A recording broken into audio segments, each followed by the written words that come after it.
একটি সমকোণী ত্রিভুজের সূক্ষ্মকোণ দুটির অন্তর 2 রেডিয়ান 5 হলে ষষ্ঠিক পদ্ধতিতে ওই কোণদ্বয়ের মান লিখি।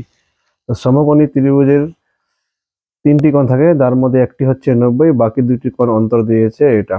তাহলে আমাকে লিখতে হবে যে ধরে নিতে হবে আর কি, ধরি কোণ দুটি x ডিগ্রি ও y ডিগ্রি। তো সমকোণী ত্রিভুজের একটা কোণ 90 ডিগ্রি হয়, তাই কি করতে হবে আমাদের প্লাস করে 90 ডিগ্রি আর অন্তর মানে মাইনাস, তাহলে মাইনাস করে 2 রেডিয়ান বাই 5। 2 রেডিয়ান বাই 5 মানে হচ্ছে 2 ইন্টু 180, এটাকে রেডিয়ান বলে তার জন্য 180, নিচে 5, 5 36 180, তাহলে হয়ে গেল 72 ডিগ্রি। তাহলে এবার y কেটে দিলাম কারণ মাইনাস প্লাস আছে, এখানে একটা x এখানে একটা x, তাহলে হলো দুইটা x ডিগ্রি, আর এখানে 90 আর 72 মিলে হচ্ছে 162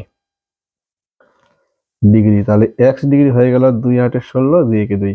এটা কিন্তু এই অঙ্কটি মাধ্যমিক পরীক্ষার জন্য ভীষণ ইম্পর্টেন্ট, আসবে এবার। তাহলে এখন আমি y এর মান পেয়ে যাব 90 থেকে 81 যদি আমি মাইনাস করে দিই, তাহলে কত হয়ে গেল 9 ডিগ্রি। তাহলে কোণ দুটির মান হয়ে গেল একটা 81, একটা হলো 9।